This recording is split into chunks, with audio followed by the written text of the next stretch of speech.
It just seemed like once breakdancing or any kind of soul dance, soul music, disco dance, anytime you had a group of people dancing to the same beat, like one groove, it just seemed like for that moment in time, we were all, the beat united us. When I used to practice here, man, I used to pray all day, say, God, I want to be part of that change in the world. Right now, I'm 49 years old. I'm about to hit 50 this year, okay? And we're talking almost 40 years ago, you know? And I've been dancing to this day, still breakdancing, but that was my first true love, my first true introduction, my first true passion, and I found it that night at the club. Boogaloo Shrimp, please report to the dance floor. The little kids, they really looked up to Boogaloo Shrimp. They all wanted to be like Boogaloo Shrimp. That was like their idol. Dog, you don't even know. Like, you don't even know, like, you're the reason why I dance. Like, you're really the reason why I chose to dance. He's an icon, you know, for hip hop, for breakdancing, and as an individual, just all around great dude. You just saw him, and what he brought was like, this dude, again, was special. Move your body on the floor. Move your body on the floor. Move your body on the floor. Shrimp, being as good as he was, definitely helped put popping into a art form category of dance, alongside of jazz, alongside of tap, alongside of other dance forms that are considered art forms. You know, there's no not recognizing him. He's so distinct. When he walks in a room, you kind of feel him walk into a room. He has that charisma, and you can sense him from across the room too, because there's only one Boogaloo Shrimp. Only one person dances that way. His influence on the game, you know, will live for years and years and years. I think everybody will know about Boogaloo Shrimp, you know, 5, 10, 15 years from now. In terms of dancing, Boogaloo Shrimp was probably the most influential of that time because everybody aspired to be like that. You saw what he did, and it was just like no one was doing what he was doing. It just so fluid. So it transcended the coasts. Boogaloo Shrimp inspired me as a dancer, yes, and as an artist, because his style, man, his swag in these movies were just, it was just, you know, unbelievable. Some people focus on just getting down and freestyling, you know, Boogaloo style or what have you, which he had that, but he also had this very unique way of like painting these pictures through movement that seemed like sort of mystical. He's a really special guy. Like basically, you know, he was actually born to do what he does. Seeing this dude and what he did and the way he would hit in all his moves, I knew he was somebody that was real. He was somebody that was thorough and authentic to what it is to be a true B-boy. His energy is like I said, through the roof. And I was like, can I have a cup of that? Like, he's just always on fire. If Clayton Kershaw goes to South Central today, everybody's gonna know that, right? And that's how it was for us watching Boogaloo Shrimp. How humble and chill someone can be after having such a huge impact on somebody else's life. And it's like, that's also one of those things that's like inspiring and motivating from him. You know, he always is just like, oh man, yeah, like full of life, full of energy. He was just as Boogaloo Shrimp as I hoped he would be. He was like really charming and funny and just had the moves.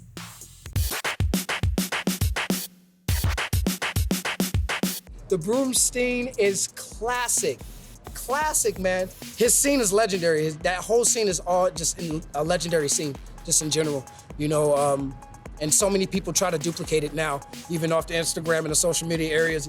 And even if anything comes up about the 80s, that one particular moment in time gets always frozen, where everybody always tries to do it. It's like the moonwalk when they watched Michael Jackson do it for the first time. I think it was that broom thing, the moonwalk. The moonwalk, and yeah, him going backwards, being creative and doing the Bugs Bunny. He's got like many talents. So I think the moonwalk and the broom sweeping was probably the. What do you think? I think it was the broom. It was the broom. The whole broom sequence. Yeah. Oh my Yeah, God. right. That's the iconic. I mean, you just go to clubs and whenever they're honoring him or they're just talking about breakdancing, they will show that scene. And it's that whole cleaning and the sweeping and that whole broom sequence from breaking. That's phenomenal. Stop it, man. We talking about the move, the broom routine, man, which I'm sure everybody talk about. Boogaloo Shrimp was that dude, or Turbo as we knew him at the time, was the dude that we always say, well, yo, he seemed like he's the dude that can rock with the New York dudes, just because of his flavor and his energy and his spirit that he brought across. You know what I mean? You just saw him, and what he brought was like, this dude, again, was special. And that damn broom routine, man, come on, man, forget about it. He murdered the whole movie right there. You could have turned the movie off at that point for me. You know what I'm saying? One of the most epic scenes of the movie was when he comes out of the store. And I remember, Ozone having this conversation with him about Fred Astaire. And, he's like saying, like, who is that? And Ozone tells him to go and clean the street. Go sweep the street. And as he goes out, he takes his boombox with him, sets it down on the floor, presses play on the tape, and the music starts.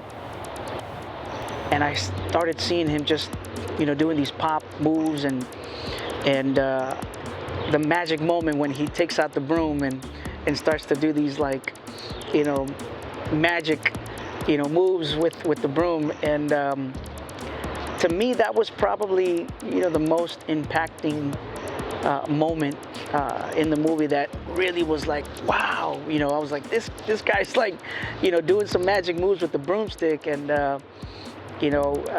as a kid, your mind starts to, go crazy.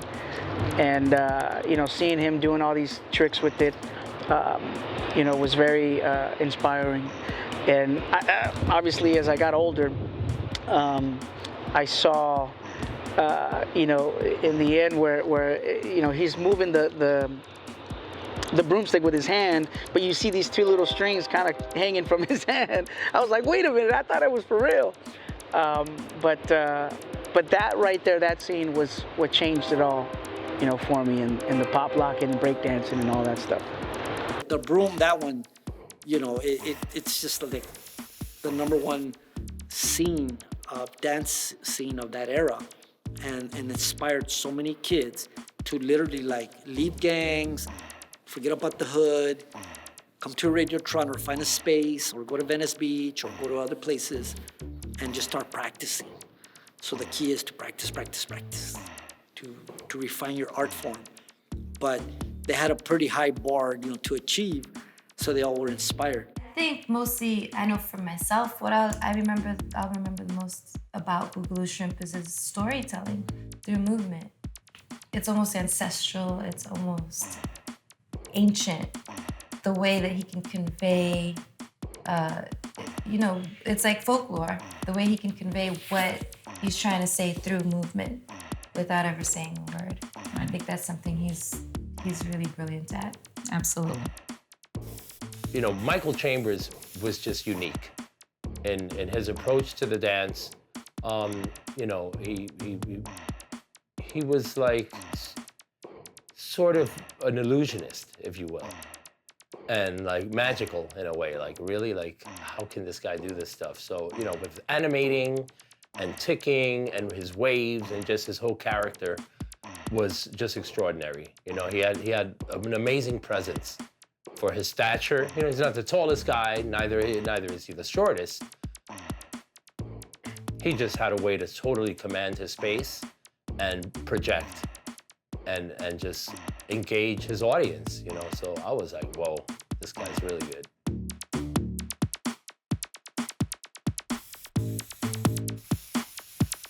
In the broom scene, when we were filming, it was on our off time during rehearsals at Debbie Reynolds' studio. I just happened to be balancing a broom on my finger as the producers and directors were talking. And I was just messing around, just doing a few moves, but I was balancing the broom on my finger, and all of a sudden everybody stopped talking. They were looking at me. I was like, what am I doing? They're like, no. So now the director and then they came to me and they said, can you do that same thing, something with the broom standing upright? I'm like, well, so I just kind of it was a brand new broom, and I just put it there, and believe it or not, when I moved my hand, because the bristles were so strong, it stood. Right away, they're like, okay, they started building it. So they're thinking in terms of camera and edit, see? Next thing I know, they got a prop guy to get a drill bit. So halfway in the middle center of the broom, they did a drill bit, and they got fishing string, put it through there so it was clear enough so you could see. So it was a really cheap prop. So then they go, okay, so just improvise your thing and see what you could play with it. So as they're playing with it, they were doing that camera thing where they could sit, and they said, that's it. Next thing I know, I'm like, okay, I'm only 16. What was happening was, it was so fast, they just said, okay, look, we're gonna put the music on, just dance, don't worry about us. So I just did my thing, but what they were doing was they do each take, they just said, just put the music on. He doesn't know what's going on. He's gonna be so involved in doing his improv. We're just gonna get all these great angles. If they had told me, okay, 5, 6, 7, 8 to try to choreograph it, it wouldn't have been as the same. But what they did was say, okay, you know what? Just sit back, get your cameras in position. When we hit that button on play, he's gonna rip it, and you just get camera A, B, away, and we're gonna get cool edits. That's why you have some tight shots, wide shots, gorilla shots, because they were all over me, and it came out the way that it is without CGI.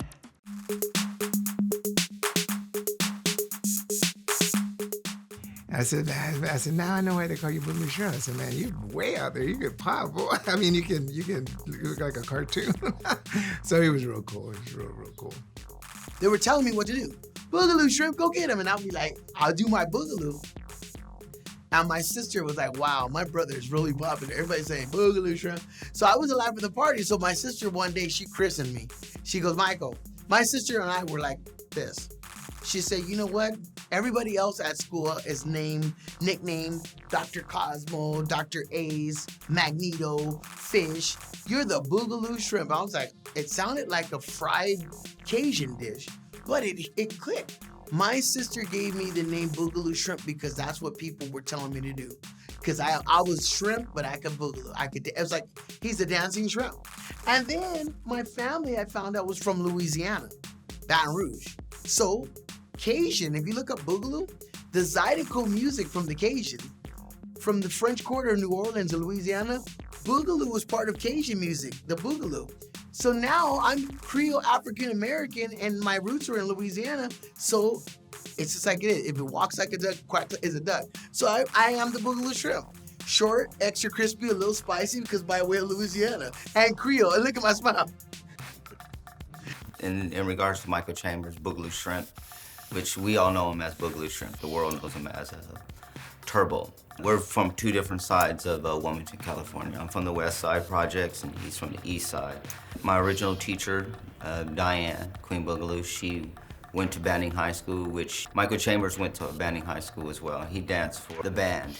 I also did the talent show every year at 4 and 5 years old at the high school, and that's when I actually met Michael Chambers, because we were two I want to say powerhouses at the time, and anytime you have those powerhouses meeting, we would dance together or battle, but we never battled. It was more of at awe of, I enjoyed watching him dance, and I imagine he enjoyed watching me dance and learn too. So from then on, it was just, me and him every day.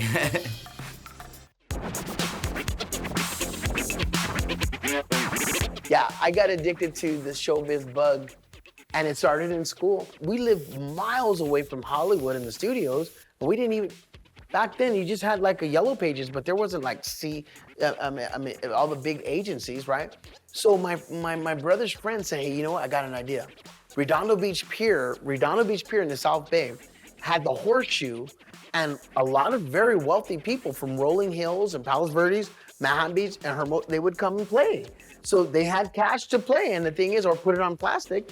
And the thing is, I just started, my friend said, you know what, get your little boombox, just do the best rendition of whatever move that you want and see what happens. Maybe somebody will discover you. So I rehearsed a couple songs, and it's like I had to deliver myself up. If I bombed, I needed to pack up and head, and get out. But what happened was something wonderful. I just went into my little artistic bubble and I put my tunes on. It was like that song of Flashdance. First, I started dancing and dancing. What a feeling! Next thing you know, everybody's clapping.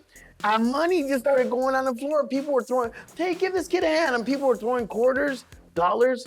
Then it got to 10s and 5s. So then my brother was like, ugh, he had that Pink Peter Sellers, like, but of course.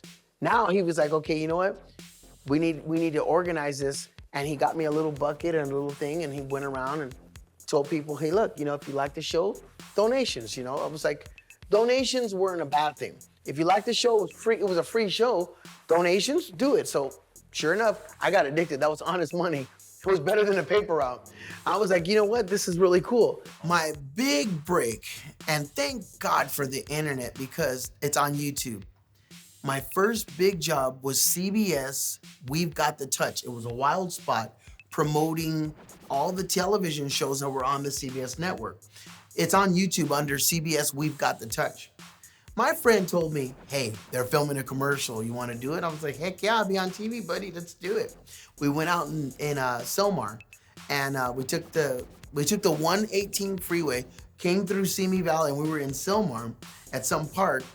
And CBS television network, they did a commercial and they hired me. And my first check was $800. This is when we used to have Security Pacific. I think Bank of America bought out Security Pacific.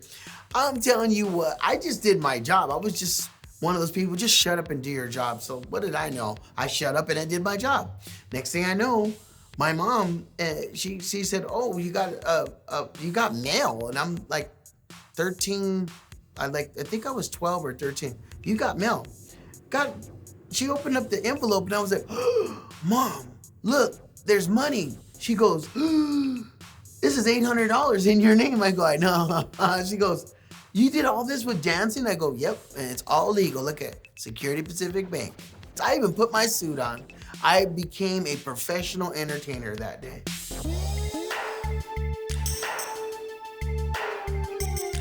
I have a choice. Either I let them go out there in the street and take their chances, or I take my chances and allow them to be in here. My involvement in Radiotron was to open a space for art and culture for the kids in the community. I opened an office to develop a performing arts academy. So Mr. Huntsberger, or Jack as we lovingly called him, Jack said, "Hey, I got a little theater in the back. It'd be perfect for you." He goes, "But one thing, there's a club called Radio." We said, "Get rid of them. They meet there every Friday at 11, from 11 to 5 in the morning." So I said, okay. So I went over there on Friday at 11. And when I went in, man, it was amazing. It was like, that's where Boogaloo Shrimp and Ice-T and The Glove and poppers, breakers, everybody, all ethnicities, all ages, all colors. There was a place where we would all congregate. It was ground zero hip hop called Radiotron. So Ice-T was like the master of ceremonies, He would welcome people and he'd be like, yo, he would do his rap spiel and introduce the stars of the club, Radiotron. So in Breaking and Entering, it was basically how the director, Topper Carew, who did the Martin Lawrence series, Topper Carew decided, okay, let's bring people who were not allowed into the club into what the club life is about. So the setup was Ice-T was the master of ceremonies, and he introduces Boogaloo Shrimp, who I was one of the club highlights because I was a popular dancer. So it was a really interesting scene because that was before Ice-T actually really blew up as a rapper. So we're looking at West Coast hip hop history right there.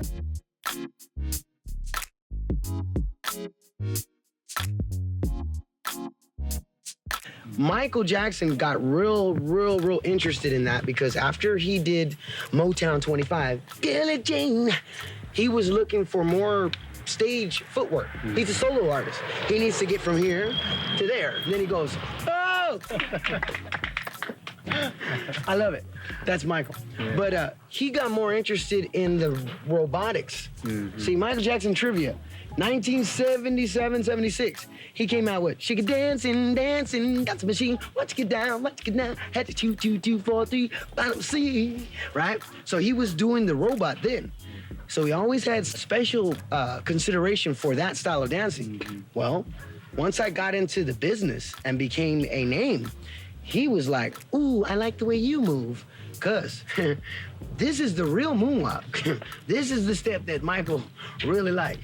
Watch very closely. Yeah. I'm gonna do the audio. He's moonwalking. Apollo 13, NASA. We have a man that's just float on, and my name is Larry. From 1983, that was the first one. I have many different moonwalks to show him. Like, most recently on the hit video on MTV, the group is Sugar Ray. The song is, I wanna fly, put your arms around me, baby. I'm doing this thing called the bicycle. Kind of like Anthony. Look at Anthony's bike. Now look at me. He has a bike, I have one, but it's invisible. Here we go. There you go, a sports bottle. Take a drink. See it? Of course it's Gatorade.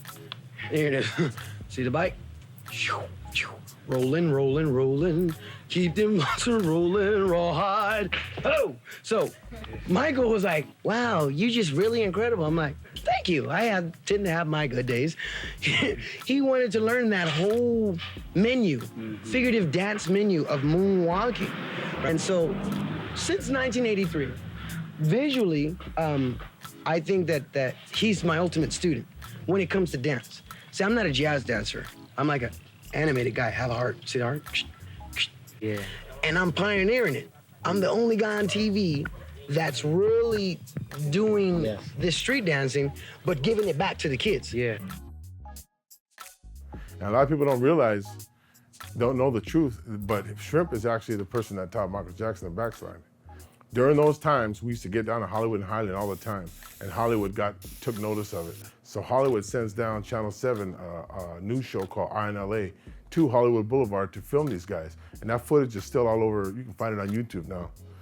A bunch of my old friends were there, Taco, Heckle and Jekyll, Shrimp, Chain Reaction. A lot of the OGs were getting down there that night in that circle. Cosmo, a bunch of people. And Shrimp does this crazy backslide, man, and just blew everybody out of the water with that. It was breathtaking. I mean, he could get up on his toes. I think that was a trick to it, but he really looked like he was floating backwards. From what we heard afterwards, Michael Jackson happened to watch that show on Channel 7 or on Eyewitness News and called the news station and wanted to know who that kid was, along with a few other people. And they ended up getting a hold of him, and so he ended up calling Shrimp and Taco both to his house in Encino, and they worked with him there for a couple of weeks while Shrimp ended up showing him that backslide. Fast forward a little bit down the road, and he did the Motown 25, and that is the way Michael Jackson does that backslide is exactly how Shrimp does the backslide. When I met Michael Jackson, it was just kind of like very interesting. I did a thing on Channel 7 INLA, and I executed my moonwalk floating combo. Next thing I know, one of the staff said, we need your parents to sign permission for you to make a special appearance at this secret location. I'm like, okay. So they signed a thing, and these people brought me. Next thing I know, I was at Havenhurst in Encino. Now there's Catherine, there's Joe, there's Reby, there's Janet, there's Tito, Marlon, and Jermaine. Everybody was there, and Katie was cooking. And Michael Jackson had a dance studio right behind his kitchen area. It was like right there. So we show up, and the guards were made sure that we didn't have any cameras or whatever. We get inside, me and a friend, Bruno Falcon, Pop and Taco. We go in the Jackson compound, and Michael's like, okay, everybody, he's the master, saying, get ready, because they have never seen anybody like us. You gotta remember, the Jacksons were already famous So they were privy to anything that was industry related. Where they found us was on Hollywood Boulevard. So we just went from the streets to the stage like that. Michael said, get ready. So now they're like, what? Michael Jackson had a little stereo in his studio. He goes, Shrimp, Bruno, commence. Boom. He put a song on. Bam, I'm doing my thing. Da, da, da, da, da, da. And everybody's like this. Janet and everybody's like, and Joe's like, he looks at us, he looks at them, he pulls Michael aside, and he whispered I know what he whispered. You better practice with this guy because they're just kids. It's very true. Meaning, not just the fact that they were kids, but we were green. We didn't have an agent. We didn't have no representation. So Joe was like, Michael, get with them because we were the hottest thing, and there was no holds bar. Practice with them. So sure enough, next thing I know, when Michael's schedule permitted it, they called me to practice with him for his solos. But the other guy was for the routine. See, my friend Bruno Falcon, he had already had 4 years, he's 4 years older than me. So what happened, he had been practicing doing popping routines. He knew the lines to put a whole group together and the counts. I was a soloist. So Michael was like, okay. So Michael was very smart. He used this guy for the popping choreography, but then he used me for it's almost like if you spar with somebody like Tito Ortiz or Hoist Gracie, you're gonna get good, right? So the thing is, me and Michael were going one-on-one, and the rest is history. I mean, he like literally changed my life without even saying a lot. We were just buddies. He was like, can we practice? Sure. All right, let's go. And the thing is, we would just put the music on, okay, and he'd be like, do it again, again. I was like, we had these jam sessions, and they continued as long as his schedule permitted it. But it was only until, I'd say 1989. That's when he changed my life in the sense of giving me respectability in the business as opposed to just a break dancer or some street guy. Michael Jackson wrote the song Do the Bartman. Everybody, if you can do Bart Simpson had a music video and a song for The Simpsons, Sing the Blues. And it was the album, The Simpsons Sing the Blues, and Bart Simpson had a song, Do the Bartman. Well, Michael Jackson wrote the song. So he asked me to help choreograph the steps for the animated thing. When he asked me to do that, I had a more mature Michael because he realized in 1989, I needed to get credit. Still to this day, when you look that up, he fought for me. He made sure that the agents and everybody, he sent a letter, said, give Michael Chambers credit for the choreography. All those years I had been working, standing in the shadow. I was in his shadows, but it wasn't a bad place because you know what? I think anybody just being able to hang out with the Elvis of their generation, it's kind of cool, right? But for me, he was just my friend. So the thing is, as we worked out, he realized, okay, now this needs to kind of turn into you actually getting credit. I didn't know really anything about that, but he literally sent a letter and made sure Gracie Films and that growing staff knew he's doing the music, but Michael Chambers is doing the choreography. So then, you know what?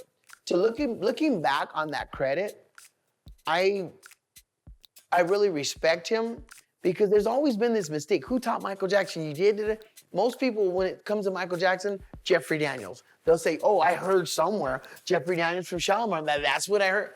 Well, check this out. Jeffrey Daniels from Shalimar, he was a singer. If you really look at just what people are saying that he taught him a moonwalk, where are the moonwalk videos and where are the hip hop dance schools with his name? Moonwalk is just one step, but the hip hop elements, there's popping. Look at the Jabberwockers. There's a whole bunch of other movements that comprise the art form. That's almost saying, you know what, you're a master of Taekwondo. If you got just one punch, where's your belt? Where's the championships? Where's the other movements? Just because you can kick doesn't mean you can't do all this. Same thing with dance. And unfortunately, there was nobody policing when Jeffrey Daniels and other people put that out there that he taught Michael Jackson the moonwalk. There was nobody saying, okay, no, that's not true. Da, da, da, da. We didn't have lawyers. We didn't have people going and policing that. Matter of fact, if you really look at the years, 1983, I was on a world tour with Lionel Richie. Lionel Richie, at the end of that tour, wrote, "We Are the World" with Michael Jackson. So that was like a domino. Right after We Are the World, I did breaking and became Turbo. Right after breaking, I did Electric Boogaloo. So that put me as a actor kind of like, it put me in a different league. So the thing is, I didn't really care because we all knew what we knew. Michael Jackson at that time went on to stardom as an artist, and I went on very happily being Turbo. And we didn't cross the streams like Ghostbusters. But yet later on, people like started cashing in on credit. Well, I did this. And the thing is, for me, that was kind of like a thorn in my side for a very minute period of my life, because a lot of people were not there when we were working out. That was on a hush-hush, that was respectful. I didn't go on Hard Copy or the Sally Jester or Geraldo. I could have.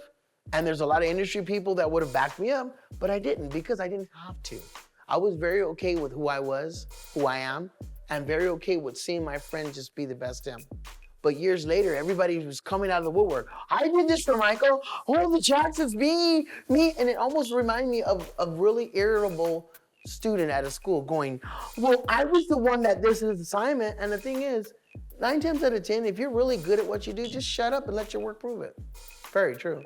And the thing is, that's where I'm at right now. Meaning, I'm very glad that people finally realize my contribution to the arts. But my #1 student, Michael Jackson, as far as dance, this guy, for him to be able to take the elements of what I taught him and make his own style, that's a master.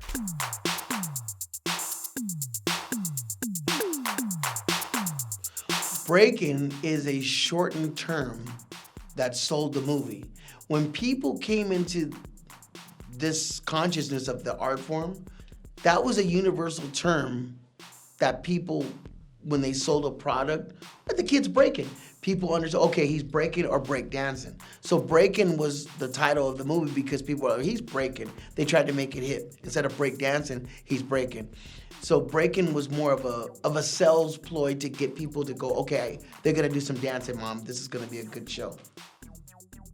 Let's not forget, Breaking 1 and 2 was the only street dance movies, even today they still haven't done this, that actually used real street kids and street dancers as the actors. Usually it's something else, like all the step-up movies, it's always the white kids slumming in the ghetto neighborhoods, and then you get a taste of that, but it's never the actors in the lead roles that are doing that. And Breaking, not even Beat Street. Beat Street wasn't like that. They had real actors, and they had real dancers, but the dancers weren't the actors. And Breaking kind of fused that. And so it was a big deal to see a guy you knew that you might have been popping with or even against, a few months back, and all of a sudden you go to the show and you're seeing him there on the big screen and getting down. That was a huge big deal for all of us, to see. Or to see ourselves up there. Oh my God, man, of course, was the movie Breaking. I seen the movie Breaking, man. Of course, hip hop at that point in time was very exciting because it was new. It was something that was growing. And a lot of people still didn't respect the culture at the time. So he was definitely one of the groundbreakers of introducing the world to what we know now as hip hop. Yeah, I got together with Muggs, DJ Muggs. Of course, my brother was there. Be Real was there. Maybe Tomahawk Funk was there, Funk Dubious, and we all mobbed out.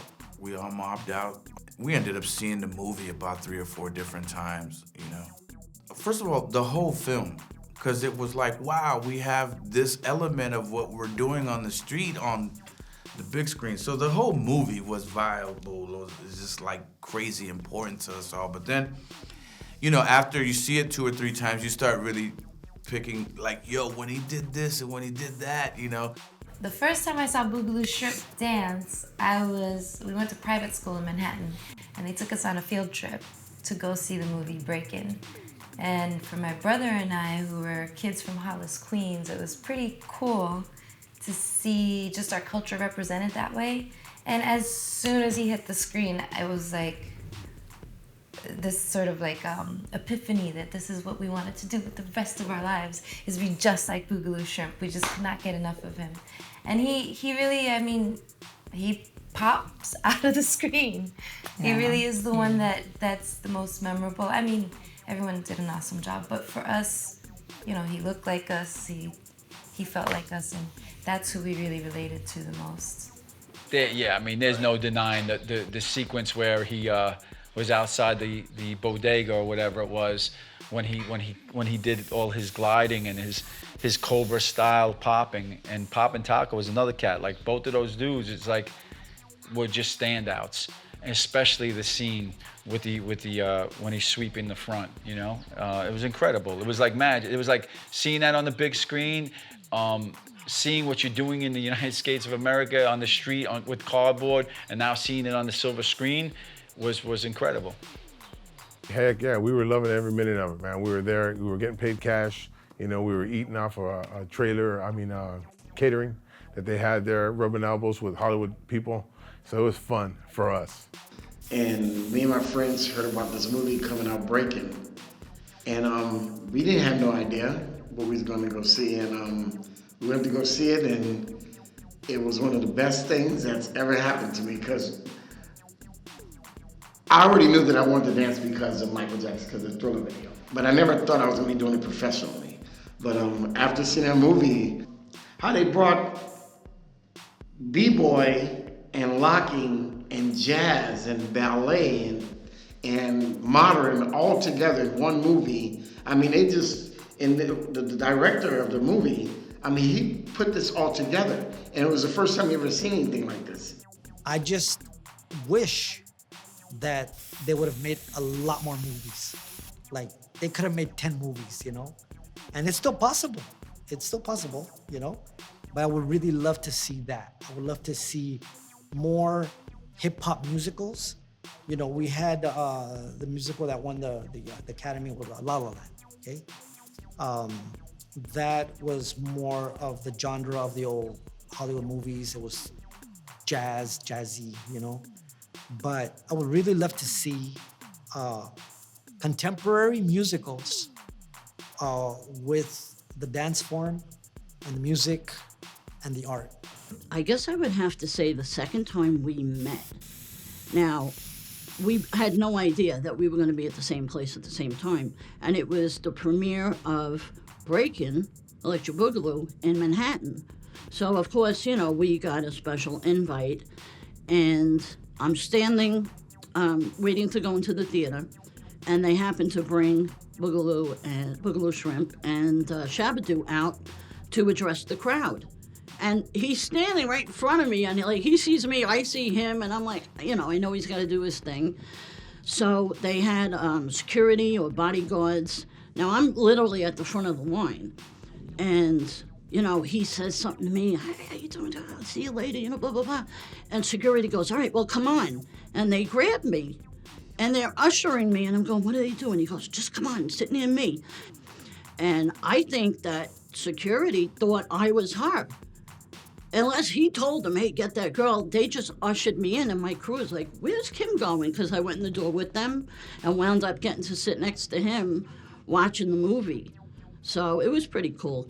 When they had the premiere, we went to Hollywood to see the premiere, and a bunch of us chipped in, because of course we're not stars. Right. We chipped in and got a limo because it was a big deal for us, right? Right. So we show up in a limo, and in front there they had the big poster, said Breaking 2, and then they had a bunch of like 8x10s, you know, on the sides, color photos, and this picture was one of them. This one is just a little bit bigger, a little bit spread out was there, and people saw me there.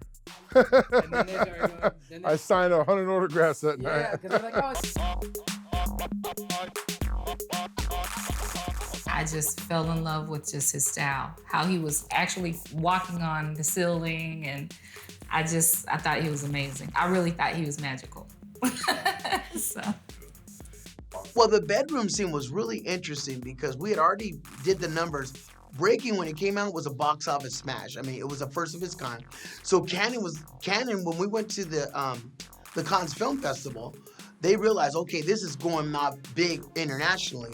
Forget, you know, not knocking the United States, but usually a film like that, if it got international momentum, you crank out a sequel. So we're at the Cannes Film Festival with Menachem Golan and Yoram Globus. What happened was I was at the Ritz-Carlton, and I was underage at the Cannes Film Festival. Here's a scenario for those who don't know. It's a nude beach. So if you're a minor, you can't really go out there because it's kind of like adult. So people were trying to spare my youth by not having me exposed to the nudity on the beach. So I was just stuck in the hotel way on the other side of the world in France, you know. Just so happened I was flipping through the channels, John Carpenter's movie The Thing was on. So I'm looking at The Thing, and it was the one scene where they're interrogating the alien, and an alien goes up the wall, and I was like, boom. So when I went to the Cannes Film Festival meeting for Canon, he asked me, what would you do if we did part 2 to Top the Broom? And I was like, I go, why didn't I just get head over heels over a girl? They were like, head over heels over a girl? Yeah, if I fall in love, you know, you go head over heels. I literally like a cartoon, like The Thing. I could just go up the wall. And they were like, can this be possible? And sure enough, they sent the information. Back then, they had faxes. They sent the information to some writers. Writers did some research, and they actually talked to the original choreographer. One of the original choreographers from Breaking One was Hyman Rogers. Hyman Rogers was from West Side Story, the great musical. So Hyman Rogers knew about staging, and they found out that the original broom dance was literally kind of like a tribute to Fred Astaire. So they were like, okay, now we want continuity. Turbo does the broom dance, but Royal Wedding was like, and Fred Astaire did like his dance with the coat. So they're like, oh, this is getting better. Part 2, Fred Astaire did Royal Wedding where he went up the ceiling. So they're like, oh, so they tracked down the original people who did that production, and there was a thing called a gimbal. It was a rotating room that was used in Fred Astaire's Royal Wedding, Nightmare on Elm Street, Poltergeist, so it was on like Donkey Kong. We went into production when they said, okay, you know what? When it's time for your new solo, you're topping the broom, you're going up the walls, boy. And the thing is, they literally put me in a gigantic hamster wheel. The thing was like a big hamster wheel, and as I moved, the room moved, and the camera guy was inside the room, so it gave you that optical illusion, and the rest is history. And it topped the broom number. This was wild. I was at my manager's office doing our client manager thing, and I got a phone call from my manager, and he goes, hey, you know what? You got a gig, but this is like really, really important. No shucking, jiving. Drop the comedy. You got to really be on point. And I'm like, why? He goes, well, there's the Entertainment Industries Council is doing Nancy Reagan's first anti-drug video for the world to help, you know, because crack cocaine and cocaine was really a big deal. And it was affecting the inner city and everybody. So somehow or another, my work at the time with the film garnered enough respect for them to say, this guy is worthy to be inside as the lead. I'm the lead in the video. I was the lead, not a cameo. They said, we want him to be the lead because I represented the inner city. I had the moves like Jack. I got the moves, but I also had that protocol, that turnaround, and that ambassadorship of doing good. So somehow or another, my manager said, wow, dude, you must have really did some impressing people because this is for the White House. I go, what do you mean? He goes, this is kind of like a big deal, but it's not going to be really public. It's kind of like a private thing because the White House has their own agenda. Well, I just did the job, but I had no idea I was going to end up in White House. So they fly us to Washington. I'm in Georgetown. This van or whoever, they just picked me up. Next thing I know, I'm like, wait a minute, I've seen this in pictures. It's the White House. We go through the funky gates, we do the metal detectors and all these people, hands at your side. Okay, the protocol. You have to do what they say. And I'm walking in and they said, okay, now stand to attention, the First Lady, what's gonna happen? And you hear the royal procession. Dun, dun, dun, dun. Oh, Nancy Reagan's coming out. I go, oh my God. I was so nervous. Oh God, she's coming down. She's like, hi, welcome to the White House, and then we're gonna proceed. And because their daily affairs is what they do, we just had to be in and out. So once she introduced herself, we went right in, and they had a song. If you look, she's reading lyrics. They had a song called Stop the Madness, and as they wrote the track, you don't hold the president up. They're like, here it is, boom. That woman knew how to sing. And the thing is, she had lyrics. Next thing I know, I'm singing the song because we rehearsed it. But I just could not believe that I was singing right next to Nancy Reagan. It was really quick. It was a beautiful moment in time because we were in and out. But when I looked at the video, my mom and my mother and father were like shaking their head like, how did this happen? What did you do? The movie Breaking and Breaking 2 resonated so big. It got the attention of the First Lady to where she said, this is somebody I want in my video. I mean, he's inner city, but he's worthy. And sure enough, I was just like blown away. And I heard it could be in the Reagan Museum in Simi Valley. I think that the video's there. That was like a personal thing for like all my military buffs. And then that's like history, right?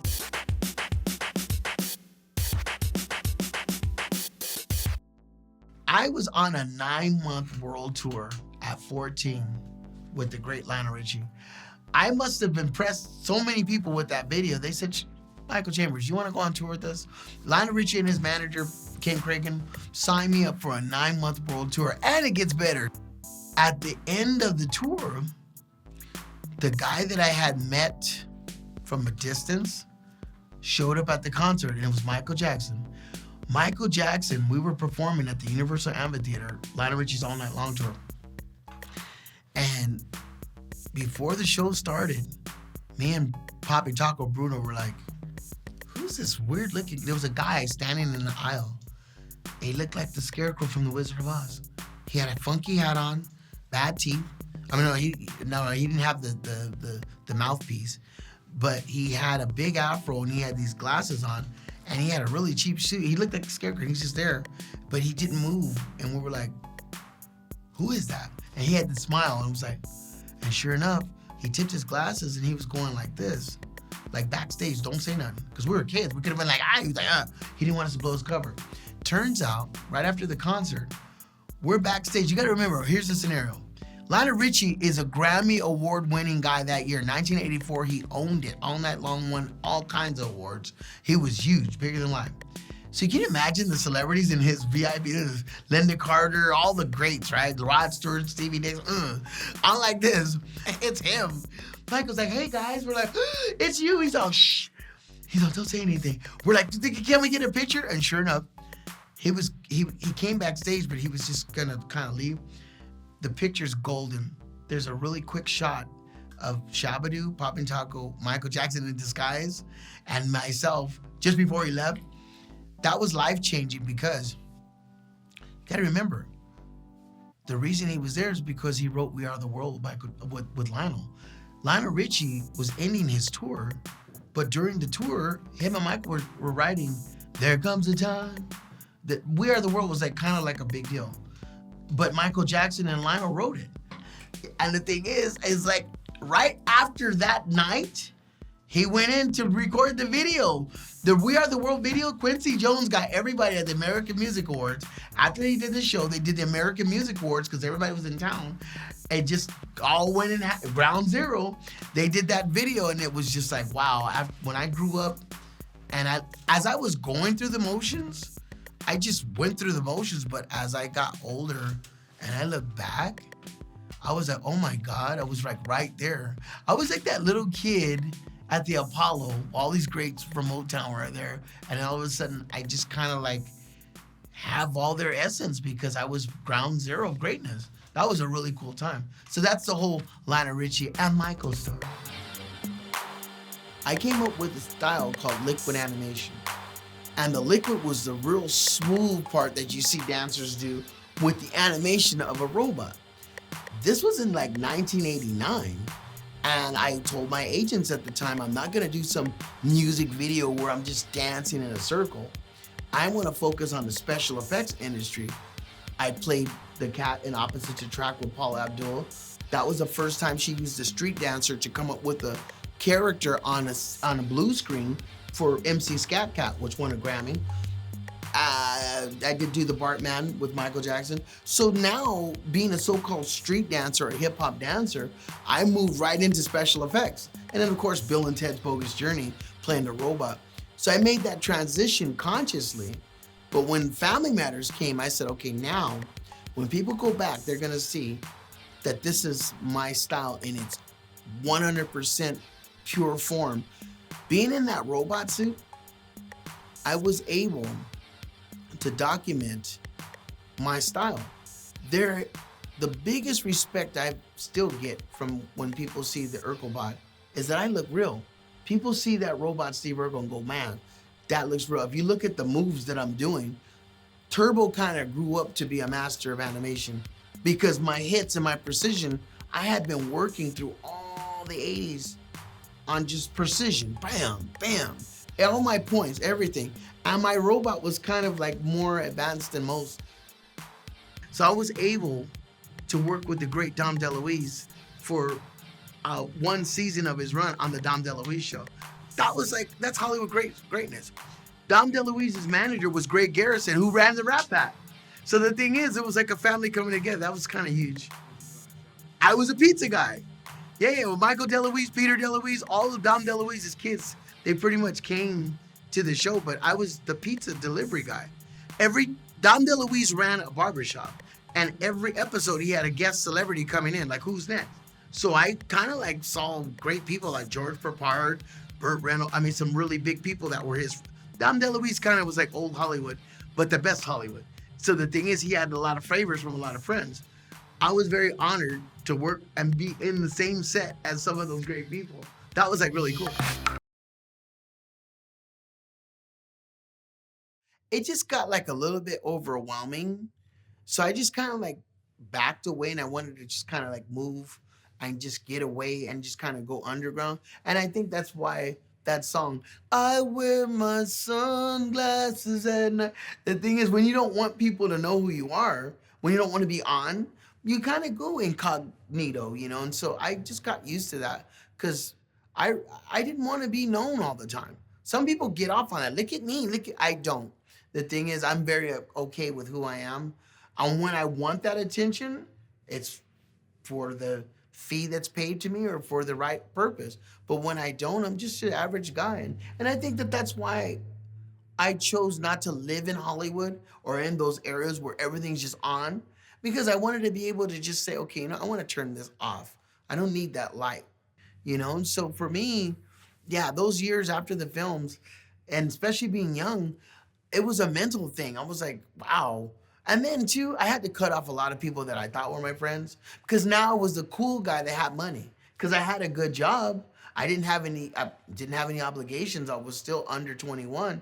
So people were like, hey, dude, you know, I have my own car. Can I catch a ride with you? And then now it was the guy that they could hang out for bragging rights or people. I had to really be careful because now people are like, dude, Michael's so cool. Let's just kind of like see what's up with him, you know? The thing is, I've learned to put the Turbo and the Boogaloo Shrimp, my brand, in a nice little place. And just during the day, I'm Michael. It's almost like Clark Kent and Superman or Bruce Wayne and Batman. I learned a lot by being famous at such a young age.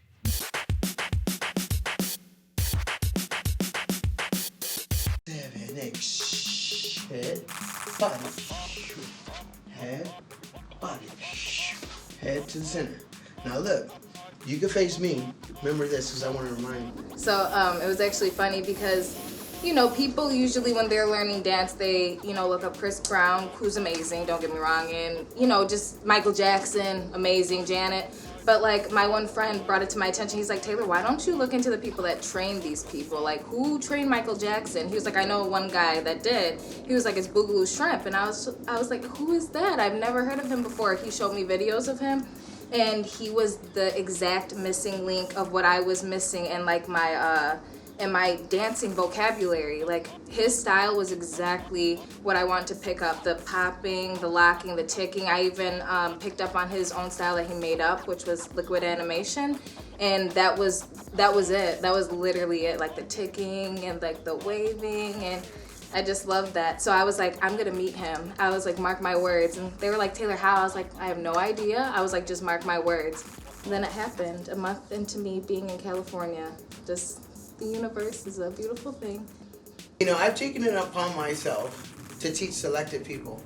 And the thing is, I never wanted to oversaturate myself and just do a master class or teach for somebody else. I always thought, okay, when I'm ready to actually lend my techniques to dance again, I want to be organic and creative. When I met Taylor, at first, you know, I'm going to say, you know, just like any other student, you know, I'm like, okay, I'm going to take this student and come with me and just go with it. But I realized really quickly I was dealing with a master, meaning somebody who already knew musicality, all styles of music. You play this woman any style, once she gets it, she interprets it, and it's easy for me to take out the wordiness and just dance. So that brings me up to this lesson because in my transition, as I was speaking in the documentary, I always want to go forward, not backwards. That's the moonwalk or the backslide. And the thing is, going forward means the next level of the art. And what's important about this art form, she comes from a very well-disciplined background, but yet when Taylor gets a technique, she kind of just goes with it, and now she starts creating. So the thing is, we're exploring with ballet, salsa, other things. And matter of fact, even her music selection. Some people will say old school, whatever. What's really cool, I'm associated with old school, most pioneers aren't, but she brings me into, and others, into the freshness of, okay, what's the newest thing?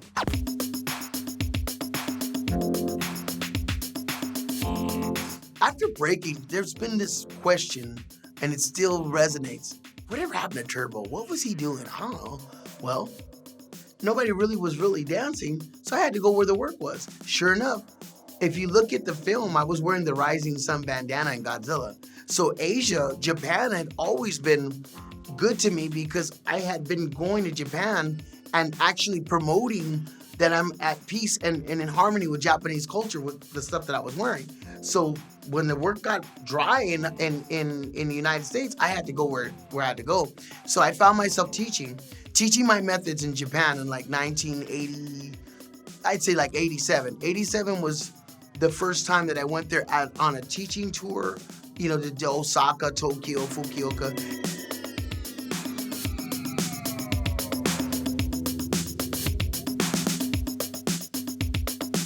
And then I got a job pushing Aquafresh. Somehow or another, even though I had this gap, my smile got the attention of Aquafresh. Kondo Dekta, my favorite toothpaste is Ichi-ni San-shi Roy. It was really interesting because I had to learn certain lyrics that were in Japanese. Domo arigato. And when I filmed it, I was like, wow, I'm in Japan teaching, doing a commercial, and being well received. I was able to get enough attention as an American dancer that I was called in to help promote Nissan's car, the Nissan Z. They were introducing that at the Tokyo World Motor Show. So Nissan said, we want this guy to be at the Tokyo World Motor Show and push our car. And sure enough, they allowed me to dance and sing. Now I was an entertainer. My dance style was based on special effects. So I grew up in the 70s watching the Bionic Man, Bionic Woman, Steve Austin, you know, Giant Robot, all that wonderful stuff, Star Wars, Godzilla, Ultraman. So when I got to the land of the rising sun, that's where most of that stuff came from. So I was just like, it reminded me of the scene from the movie Blade Runner. If you watch the movie Blade Runner with Harrison Ford, it was like a Ming city. It's like all these neon lights and spacey things, and they have a lot of animatronics in the city. You could drive down in Tokyo, and there's a lot of stuff moving because it's a very robotic society. So I was just like, I'm home. I do the robot, but this is a land of robot. So it made my robot better. Japan was fascinating to me. I just remember we had the cable, before cable TV, we had the antenna, the UHF, you know, and we would get like some bootleg stuff from whatever was in the information highway, and we would see those Japanese films where you'd have Ultraman or robotic things, and to be there, it really made me feel like, okay, you know what? I'm an ambassador of my race because I'm like the only African American around here.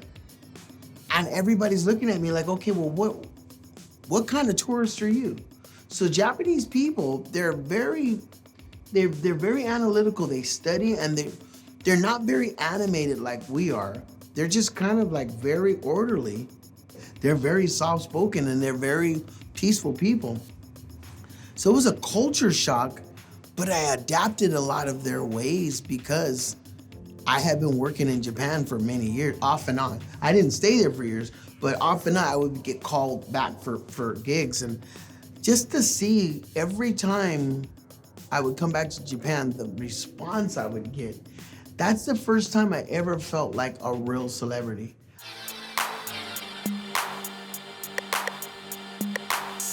So my brother was getting ready, and I'm watching my brother like, wow, man, this is really cool. My brother's like, you know, he's a ladies guy, right? He's getting ready for school, and I'm looking at his feet going, my brother started moving, and it looked like he was defying gravity. He did a moonwalk in place, almost like John Glenn from NASA. You know, Houston, we've touched down. I mean, when they showed the first man on the moon, he kind of like, just kind of moved. My brother he was moving like that, and he didn't explain it. There was no definition, he just did it, and I was like, I just kept looking at it like I was in a trance going, this euphoria, like I found something to do. So when he left, I just started practicing, because I looked up to my older brother. I started doing it, and next thing I know, bingo, I mastered it. Every movie that came out that year, Superman, Jaws, Steven Spielberg, E.T., Star Wars, all the 70s stuff, I went with my mother because my dad was like, okay, you guys, you go, I'm very serious. So I'm really thankful that I had that balance. I had the structure, but then I had the wild side. Within reason, because my mom, she wanted to make, just like most mothers, they wanted to make the house lively and conducive for your growth. It was the nurturing of her that made me who I am. Because the thing is, I'm in this world, I could get serious in a business form or when I need to, but I always go back to mom because she showed me that tender side, you know what I'm saying? My mother and father had two different music tastes. My mother liked the Nancy Wilson, the kind of Dionne Warwick, the kind of real relaxing kind of thing. And then my dad kind of liked the oldies but goodies. Only you. I was like, wow, the Platters and the Delphonics, and then he got into Spanish music because his co-workers were from Mexico and Puerto Rico, so we would hear gong, gong, gong, gong, gong, gong, gong, gong. And so all this music was happening in the house, and I'm telling you, it really reminded me of families that might not have much, but there's love in the house. So no matter what you're going through, we come together, and everybody's jamming, everybody's styling. So I kept that vibe, I was like always on the one, like James Brown. I was always on the one. My dad really threw a wrench in my upbringing because all these years I thought, okay, we're the same color. I've seen him, and there's a lot of people that have the same color as I am, and we speak one language. One day my dad said something in French, and I was like, what is that? And then him and his aunt and his mother, my grandmother, they started speaking French. Now, there's a different kind of slang French from Louisiana. It's called patois. And you probably heard it in the song Lady Marmalade. Voulez-vous coucher avec toi? Lady Marmalade. Patti LaBelle and them picked up on the African-American Creole culture that would be speaking the real hip slang, and that broken French was passed on, and certain people carried it. And my father and them, they started speaking French. So that was like a big radar for me. Like, whoa, now what I thought is not. We're mixed with something else. Then my father's job allowed him to supervise Hispanic workers. So he picked up Spanish because his French is kind of close to Spanish. So the thing is, my dad was speaking fluent Spanish one day, and I'm just sitting there being young, and most young kids love to hear what adults are talking about. And I'm just like SpongeBob. I'm just like soaking it in. Next thing I know, somebody asked me something, and I'm like, no sé. I was like, where did that come from? And I had an authentic Hispanic accent just because of being, they do say you're only as good as your association. So I was able to learn Spanish just by trial and error and interacting. My mom overcame polio. She didn't have the full faculties of her legs. For me, I have a feeling that's why I kind of got into the robot.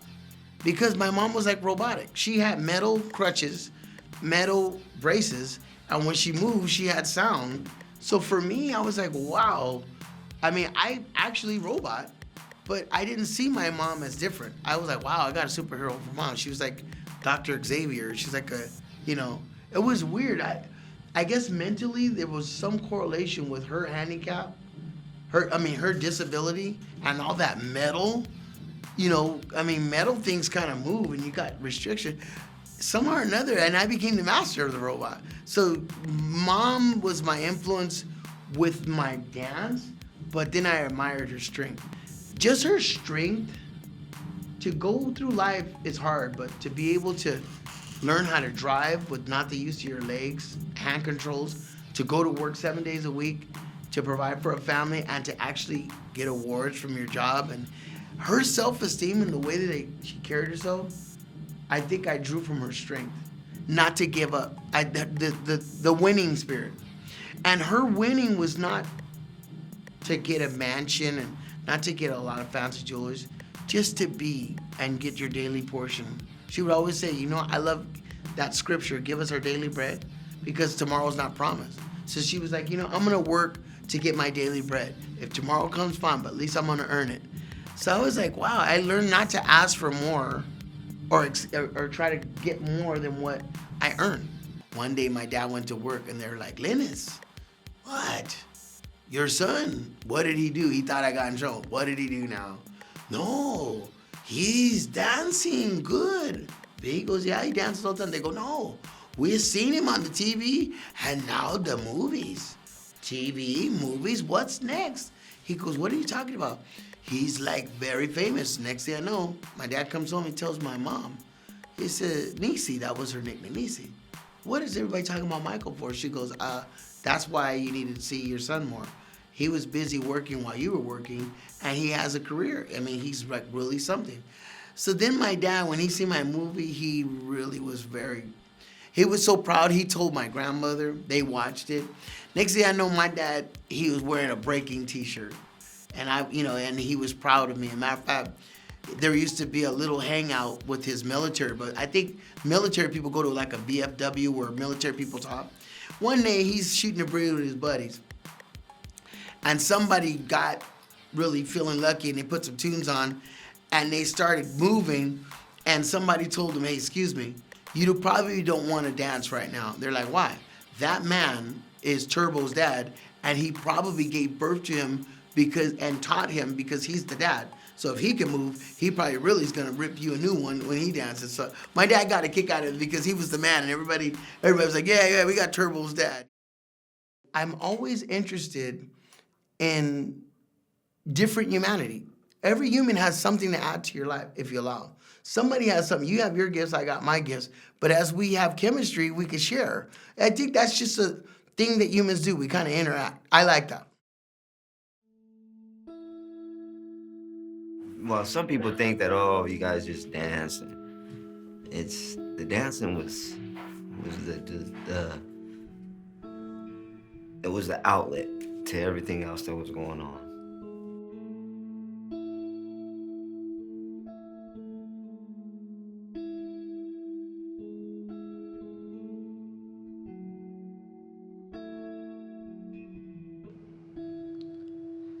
I would visit a lot, and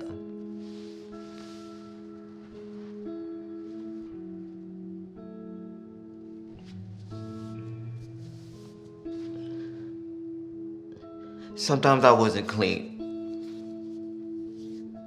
So he would take me to the restroom and show me how to clean myself, not in the tub, but show me how to go in, wash my hands, wash my face, to be presentable and to be neat.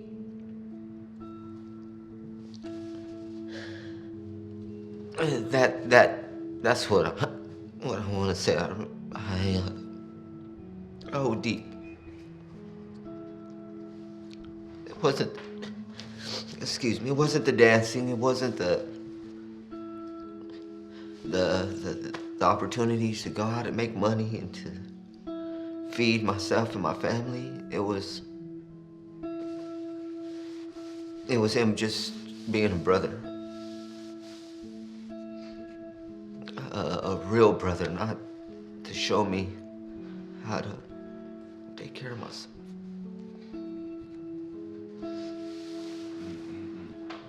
And he did.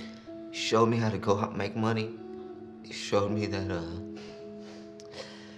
no matter where I come from, I can be whatever I want to be. And he always reminded me where I was from and who I come from.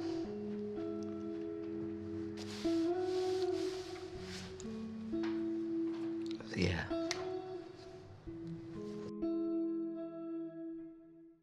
Somebody brought up a question.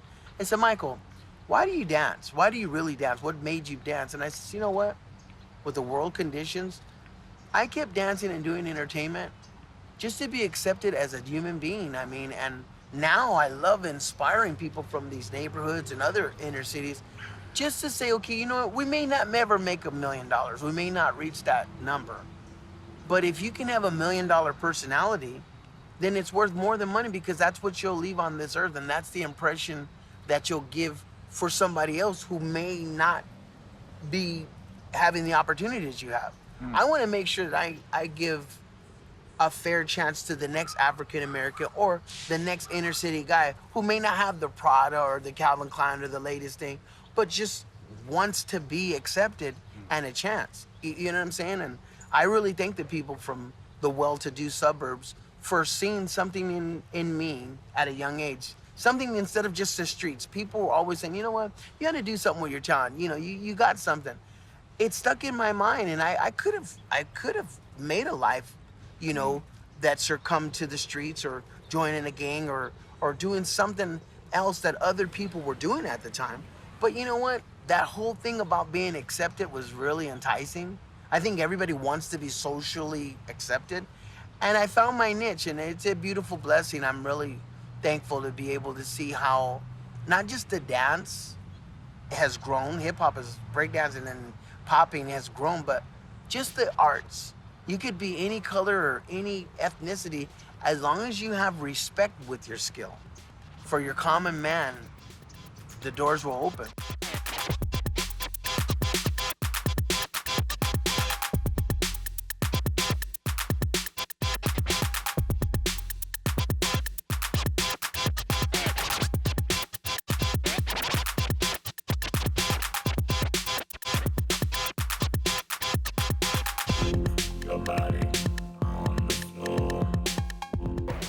Everybody keep the art and craft that they're doing. Anything that keeps you out of trouble.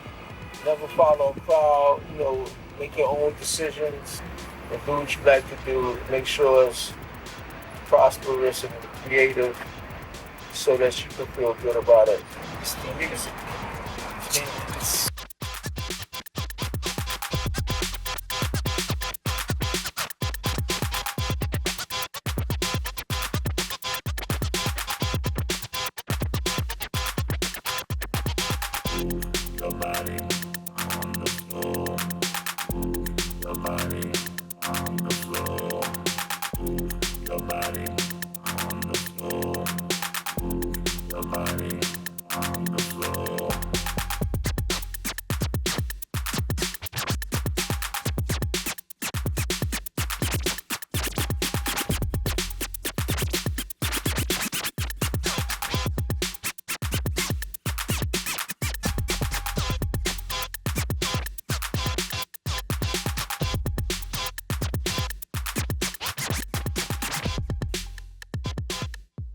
I want to be humble enough to be able to take care of myself, my family, or my loved ones, and whoever I deem possible. But at the meantime, be able to look back and say, well, you know what?